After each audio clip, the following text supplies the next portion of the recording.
right, well, here we are gathering together for another teaching time on Luther's Small Catechism. We're running through the Ten Commandments. We're going pretty quick here, and we're jumping ahead. We've already covered the first 6. Tonight we get 7 and 8, and then we're going to close out next week with 9 and 10.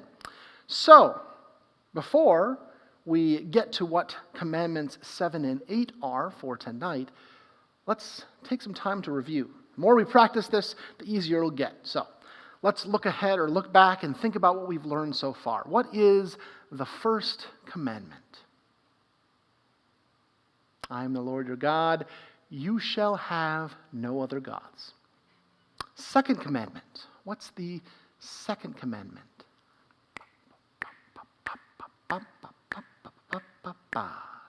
You shall not make wrongful use of the name of the Lord your God. All right? Third commandment. Also kind of having to do with God, a little bit tangential.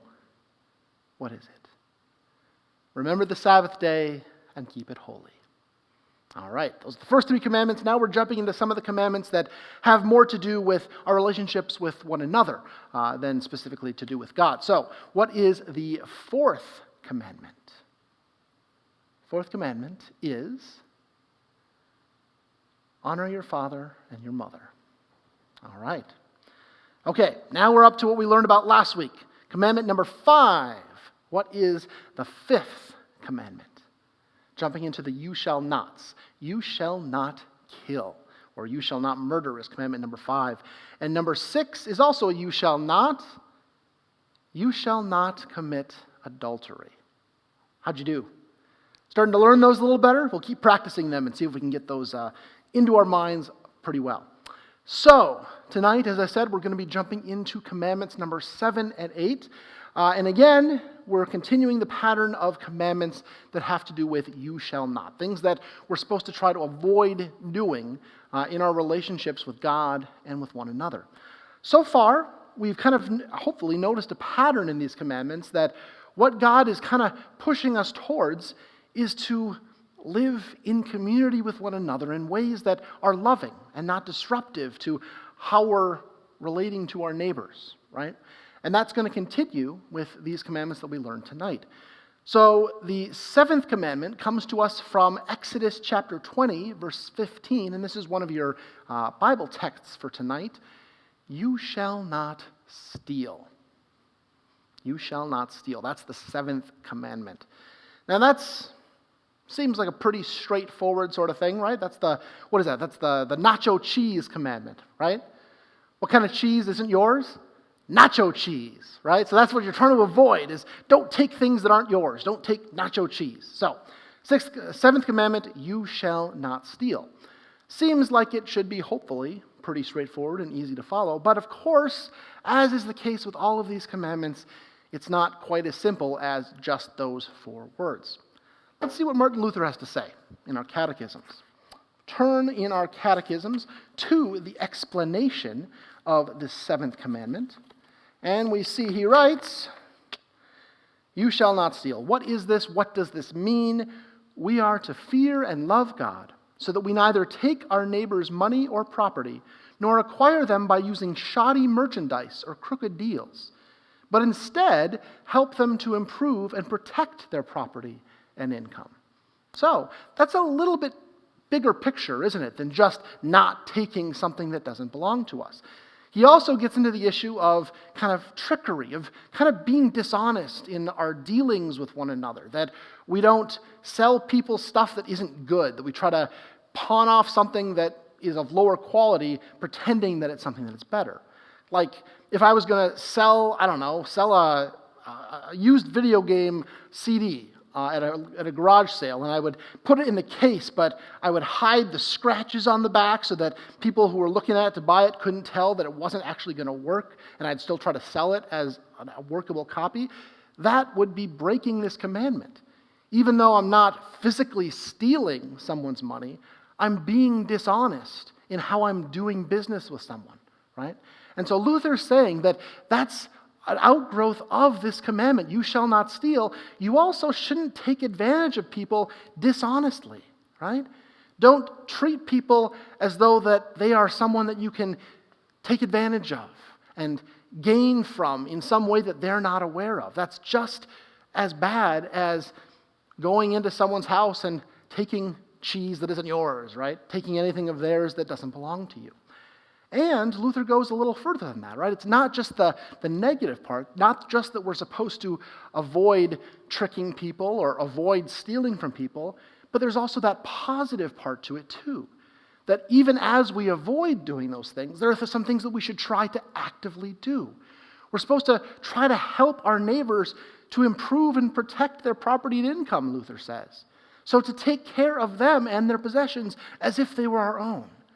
To care for our neighbors as though we were caring for ourselves.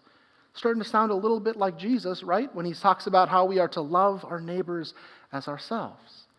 So when we think about following the commandment not to steal, it's more than just that. It's also a mental space of caring for our neighbor's possessions with the same care that we would have for our own, and to not try to cheat someone or be dishonest in our dealings with them. So that's what it means to not steal, according to Luther.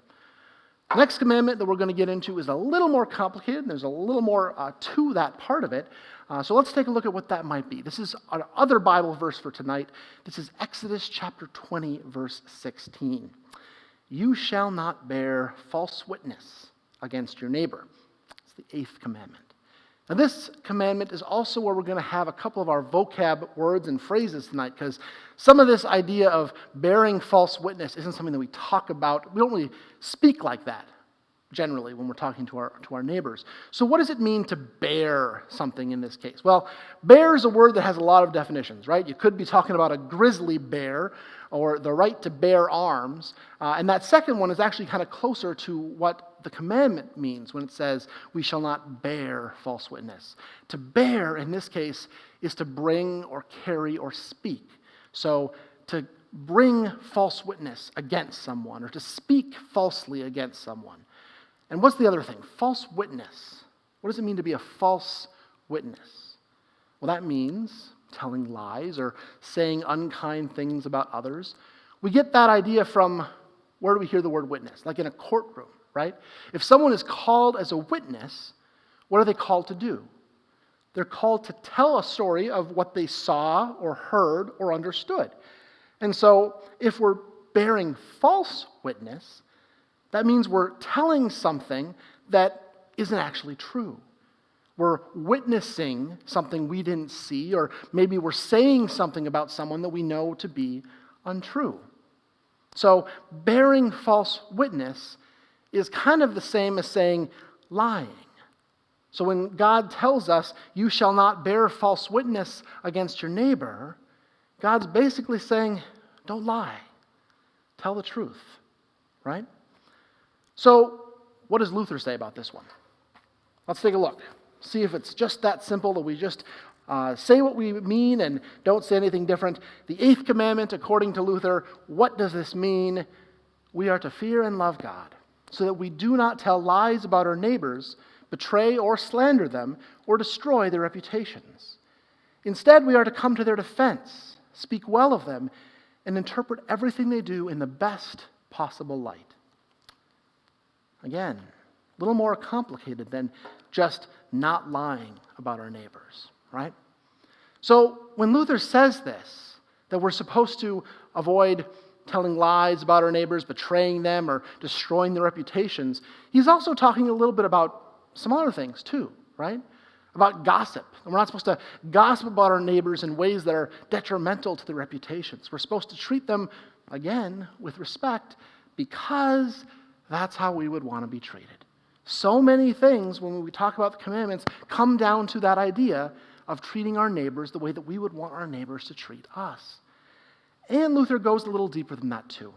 He gets into this idea that bearing false witness, or not bearing false witness, isn't just about avoiding telling those lies or telling things that disparage someone. It's also has to do with the way that we relate to each other, especially that last part that he's talking about there. Speak well of them and interpret everything they do in the best possible light.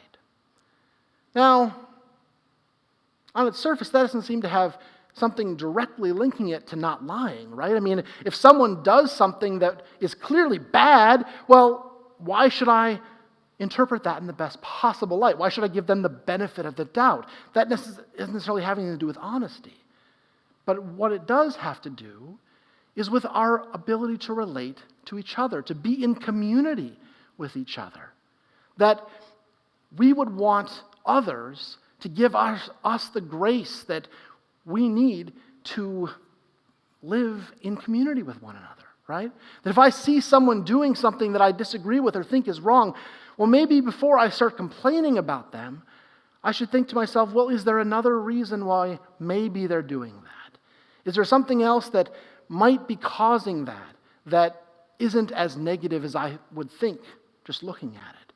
And so it's about being generous with each other. It's about being merciful with each other. It's about being kind with each other in the ways that we relate each day. Now, this commandment of not bearing false witness against each other, I think is more complicated for you guys these days than it was for me when I was growing up taking confirmation class.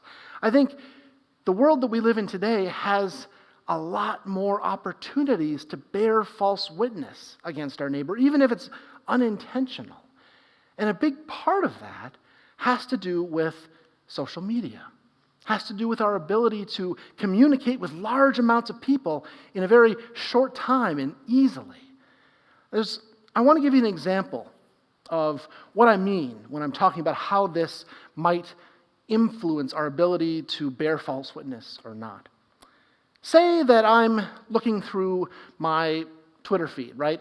And I see that someone's tweeted out this story about Pastor Janelle.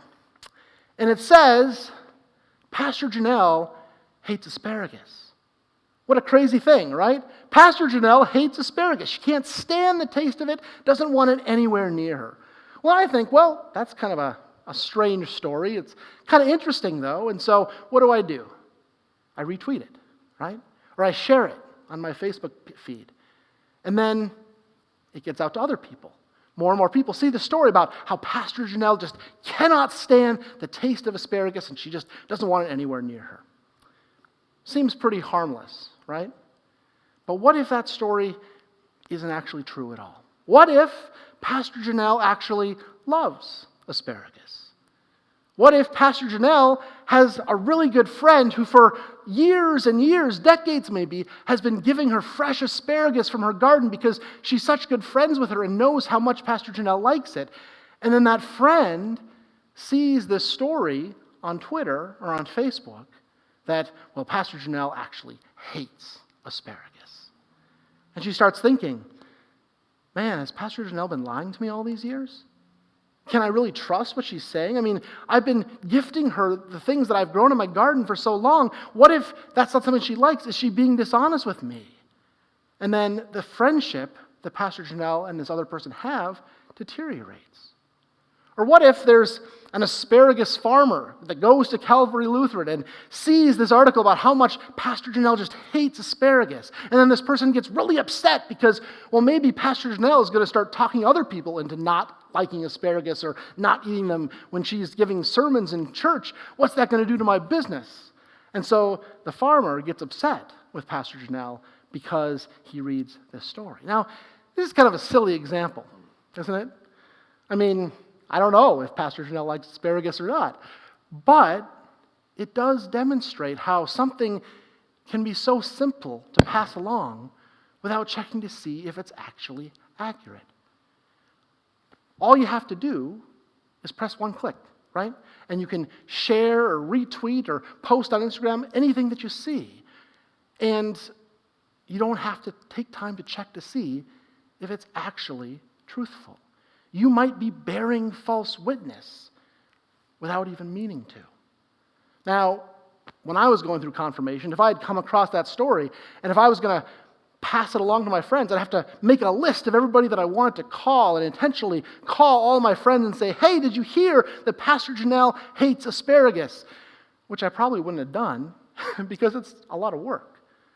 Now, it's so much easier for us to share something that might not be true without actually checking it out. there is so much potential for misinformation to be shared on social media these days that unless we are very careful with making sure that we're not sharing things that aren't true, we could be breaking this eighth commandment without even knowing it. We could be bearing false witness against our neighbor without knowing it at all.